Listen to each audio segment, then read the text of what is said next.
welcome back to another Dead Hungry episode. Number ano na ba ito? Hindi ko na alam. Pero ito yung unang-unang Dead Hungry episode for the new year. And for our first Dead Hungry review, we have sandwiches from Hoagies. So I got myself the pulled pork adobo because it looks so appetizing on the menu. So this is what it looks like. Ang laki niya ha. Ilang inches to? 8 inches. Wow! Ito na yung dinner natin. Look how big it is. Diba? Ikaw sa'yo. Sa akin yung backyard roast chicken. Backyard. Hindi ko alam yung exact name niya, pero... We're gonna flash it on the screen para Uy! Ba't mukhang mas masarap yan naman? Okay, we're gonna do a first impression for you guys. So, una ka? May veggies siya. Onion, green bell pepper, pipino, tsaka ano ba to? Lettuce, tomato. Ayan. Tapos, ayun yung chicken niya. Tapos. Parang may sauce, no? Tapos, bango. Pagka-open nga ni Mark, when Mark opened the sandwich, sabi, uy, ang bango. Tapos yung bread niya, wheat bread. Yeah, kaya they call it guilt-free sandwiches. Diba? So mine naman, it also has all the onion, lettuce.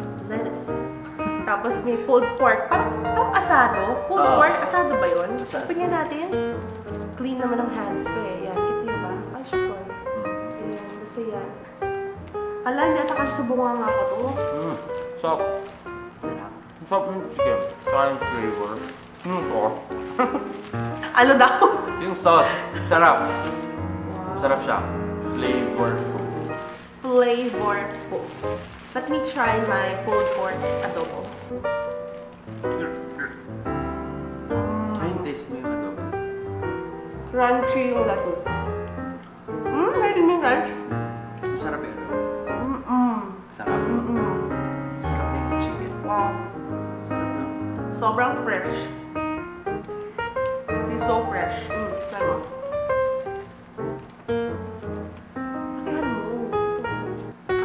Sarap na adobo.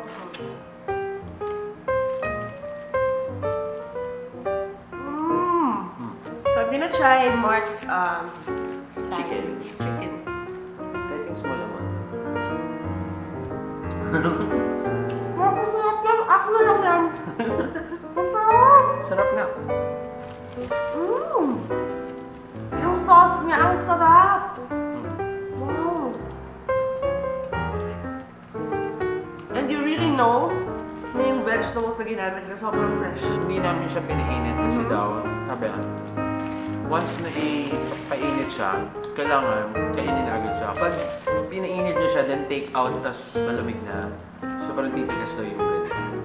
So hindi mo na ma-enjoy kainin. So okay din, kahit di mainit. So there you have it guys, our first impression on the Hoagies sandwiches. So although we only tried 2 flavors, we're gonna update you guys if ever we try out the other flavors. Kasi ito yung una nakakot na attention talaga yung pulled pork adobo kasi parang sobrang Filipino, sobrang parang ang sarap tingnan. Very appetizing, lalo na yung mga pictures na yung mga nakaano sa labas, ano yung mga poster. Ikaw, bakit yung pinili mo? Kasi yung roast chicken, di ba, hindi bihira siya sa sandwich. Oo. So, try ko, sarap. So to conclude our first impression video about the Hoagies sandwiches, I really think that these sandwiches are very worth it. Yeah. Kasi it's 8 inches, it's 100 plus pesos each. Although we don't know the exact price. 100 plus, 8 inches, very yummy, fresh veggies, sobrang flavorful. I love it. Tsaka ilang flavors meron? Madami. Parang 6 plus. Sa madami ba? Hindi lang 6. Dami pa. Madami. So, yeah. Try nyo. Sarap. Yeah. And Hoagies is now open at SM City, Manila. Alam niyo naman, yung favorite mall ko. At pag si Mark sa favorite mall namin. So, they are now open at SM Manila. So, go check them out. Lower ground floor. Near Supermarket. Supermarket. So, power market. Supermarket. Supermarket, ayun. So if ever you've tried out Hoagies from other branches, kasi di ba may ibang branches sila. Hindi lang namin memorize kung saan-saan. So if ever you tried out their sandwiches, comment in the comment box below what flavor you tried and you want us to try out. Kasi ang alam ko yung, siguro may bestseller sila. Ito pa yung bestseller. Parang ako idea, Hindi ko pero... na sure, oo. Pero parang ang dahil pang flavor na gusto kong i-try. So that's it for our first impression video on the hoagie sandwiches. I hope you guys enjoyed watching this video and we'll see you in the next one. Bye-bye! Bye!